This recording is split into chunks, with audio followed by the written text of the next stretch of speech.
Hi everyone, this is Cameron Carey, the owner and correctional exercise specialist at Profit Private Training. Today I want to chat to you about the truth about the burpee, the floor burpee that is. So the reason why this is such an important issue is that this is an exercise that's done abundantly throughout the globe in various gymnasiums, group training centers, boot camps, the likes of. It is almost a go-to exercise for a lot of trainers and or coaches. There is a concern relating to the floor burpee, and this is what I wanted to talk to you about today. At Profit, we do not do a single floor burpee. The floor burpee is a counterintuitive movement. There is no long-term high-performance benefit through the burpee. There is no structural benefit at all. If anything, it creates a ton of wear and tear. It can do over time, especially when done in volume. So there's a couple of pointers relating to the burpee I'd like to get through with you to make it a bit more informative so it all makes sense. When it comes to the burpee globally is known as a all-over body movement. All-over body beneficial exercise. It's not at all. The reason why it's not is that the burpee doesn't incorporate a massively important feature, and that is activation of our posterior chain. Now, our posterior chain are structures that run really from the base of the skull right down our back through our glutes, and those are the structures that align our position and create for better posture, amongst many other role players. So the floor burpee in itself is pretty much just an anteriorly dominant movement, okay? So that's not a full body workout. Yes, it does expend calories, absolutely. But then running on the spot for an hour will also expend calories. The concern relating to the burpee, folks, is the fact that you are now decelerating at speed. Okay, so you have a huge amount of force absorption that the body has to absorb into the floor when you are dropping literally from there to there. Now, the concern comes into play regarding joint structures. Okay, we spoke about volume, high volume with regards to either time with burpees or high repetitions, either of which these features can pave the way for a lot of wear and tear and or injury relating to wrists, elbows, specifically shoulders, neck, and lumbar spine. There obviously are some postural concerns as well, which I'll tap into just now. Now, the floor burpee is known as a filler. Okay, so otherwise known as a trainer or coach's crutch.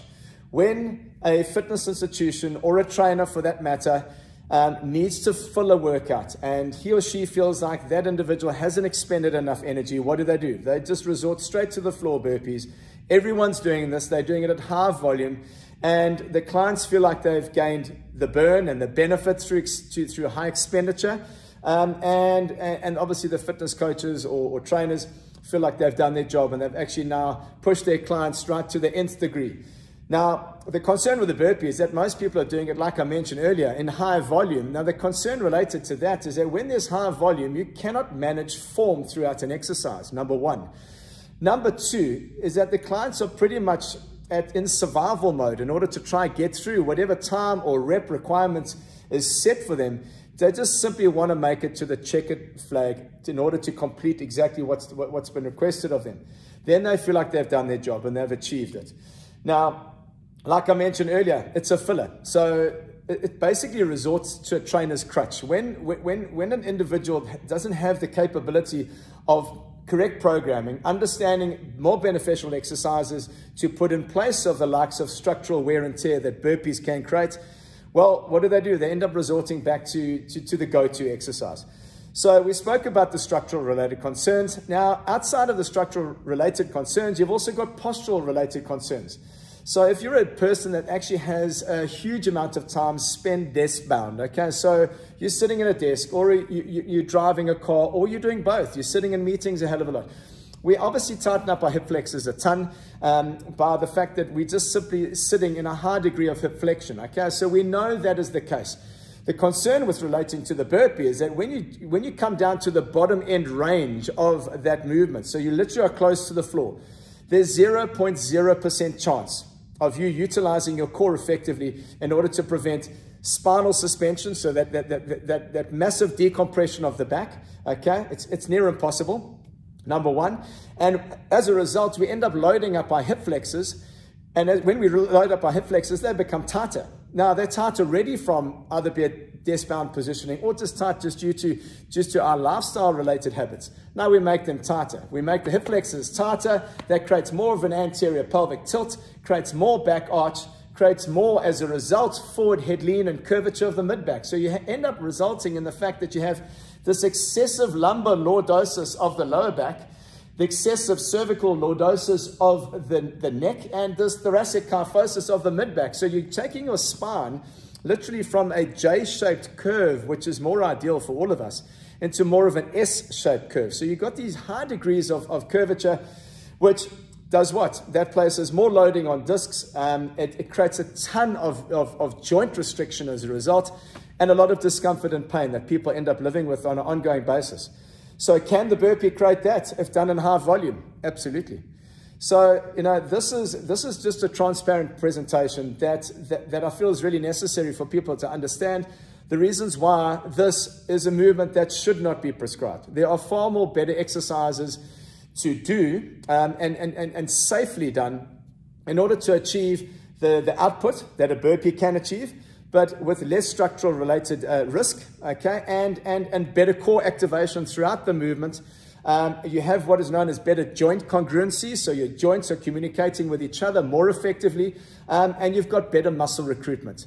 Safety is always first, but unfortunately, when it comes to the likes of group franchises, even some CrossFit boxes, this is their go-to. And unfortunately, it does result in a lot of people falling out the system with all sorts of related issues, not necessarily just from the burpee alone, but what I'm trying to allude to is the fact that the burpee is not a great exercise at all. So if I had to just discuss with you the burpee phases of the movement itself, like I described, it should not be done on the floor, just simply due to the amount of force absorption that the body has to achieve into the floor itself. So if you were to do a burpee, for example, at ProFit, what do? We'll combine a burpee, but we're teaching the client how to manage that burpee through specific phases. And then we educate them on what is occurring during that phase. What do you need to use with regards to your muscle recruitment in order to manage each phase? If you manage each phase, what have you done? You're now starting to perform these movements with better execution, better muscle recruitment, far less safety, and you're increasing now your performance. So that's regardless of age. So there are restrictions. So we've got to recognize the fact, very importantly, that when it comes to joints have either a soft tissue restriction or they have a structural restriction. So soft tissue is more your tendons and ligaments and obviously your muscular tendinous junction and all the muscle fibers. All the soft tissue can result in a lot of joint restriction. That is relatively easy to remedy if you're with the right individual. Outside of that, the structural related restriction, well, that poses a bigger threat because now you've got joints that are hugely restricted in movement. They're lacking their range. And now we ideally are requesting more range out of those joints and expecting them to perform as such.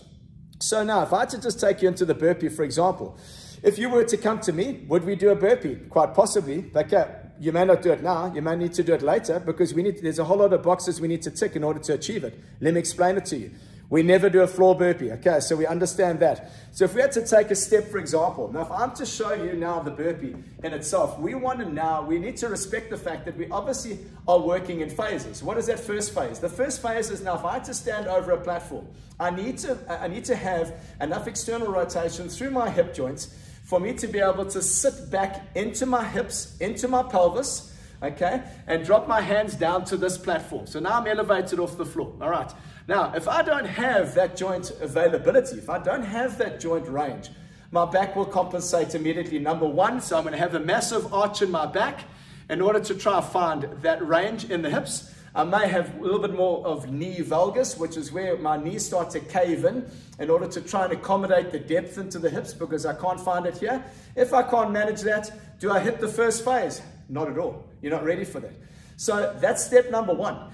Now, let's say I have ticked that box and now I've managed my joint range through correct hip mobility, in many cases, joint recorrection.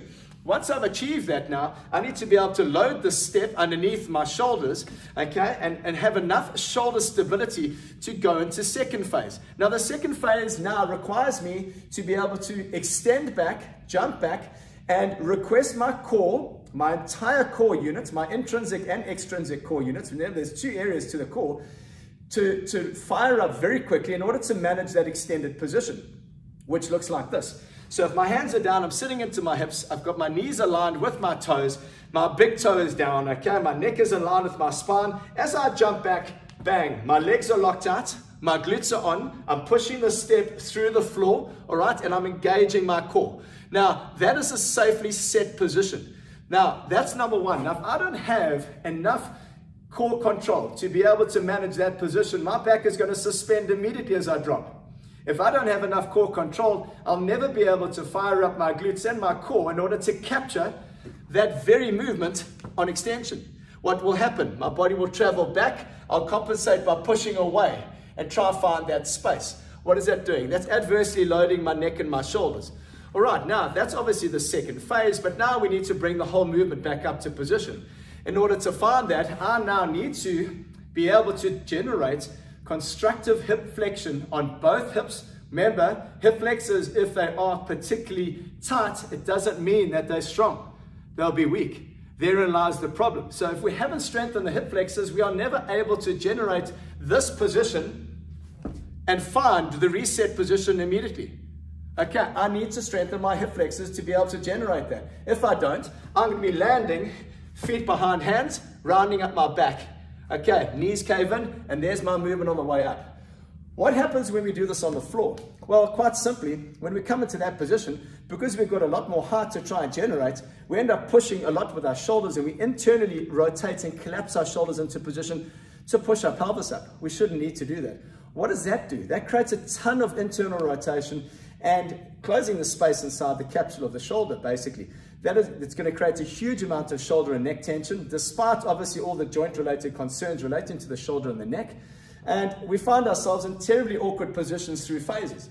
So now that's the end range position as I come into that angle. Now I need to be able to sit in my hips and find an effective and controlled squat pattern out of that. Now the squat pattern requires me to be able to generate my squat out of my hips, which I still need to be able to find, without my big toes rolling out, without my knees caving in, without my back arching, and without my neck or spine or pelvis compensating.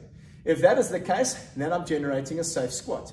Now, if I'm now to promote more of a plyometric influence to the movement, and I'm going to now explode up onto the platform, that's all very well. But I need to be able to generate the force in the right areas, which means back into the hips, core is braced, back is extended. I'm finding a very effective and safe foot pattern, and then I explode up to the top, land straight legs, not a bent leg, and not in this crouched position. If I can't land straight, what do? I don't do this. Okay, so it's as simple as that. We want to land with a higher position. So, and then we step down into a position, and then we reposition ourselves through all those phases. So I'm sure now that you can appreciate how much goes into play when it comes to managing each phase of a floor burpee, okay, and what it would entail. A floor burpee done on the floor, it's a no-brainer. Science has proven this to us time and time again, and unfortunately, this is an exercise that is absolutely slaughtered throughout the planet, and unfortunately, it does result in a massive amount of discomfort, pain. It's unnecessary. What are we doing? We need to train people. We're not here to be able to put people through their paces like they're training for the SS and the military. This is not the way forward. So if I was to discuss with you going back to the burpee, and now if I was now to say to you, okay, now the burpee, is it a bad movement? The burpee itself, no movement is a bad movement. There's no such thing as a bad movement. There's a time and place as to when it can be achieved. So if we were to generate a floor burpee, at what stage should it be done? Well, in order to generate a floor burpee, you need to be able to manage, okay, effectively a position where you have enough explosive power, where you're able to draw a huge amount of force through shoulders and through core, okay, to be able to generate height off the floor, to enable that individual to be able to land in what is known as a hinged back squat. So in other words, I need to be able to go from the floor into a hinged back squat. What would that look like? Okay, so if I had to try and show you here, right, now out of this position, a very strong set position, I drop down through this angle, all right, I'm to turn across a bit, sorry. Now from that angle, I'm gonna drop down, generate a massive amount of power. Okay, that would be effectively a safely executed, plyometrically based floor burpee. But what am I looking for? Have a look at it again. If I go down into position, right down, now my spine has not changed shape through that phase. I'm generating the height, I'm landing safely into my hips, my joints are not giving me grief. Is that movement for the biggest sector of the population? Not at all. That's a high performance based movement. It should be done, as you can hear, I'm out of breath. It should be done in small numbers, very small numbers, and very strategically positioned in a well-designed, well-constructed programming that allows for that individual and or athlete to be able to reach their potential with improving power and strength and stability. A lot of features that are sadly missed. So, folks, I hope this has made a little bit of sense to you. If you have any queries, please feel free to contact us at Profit. But at the end of the day, the truth counts. And this is a story relating to the truth about floor burpees. That's the way forward. If you have any queries, give us a shout anytime. Thank you for your time. Take care.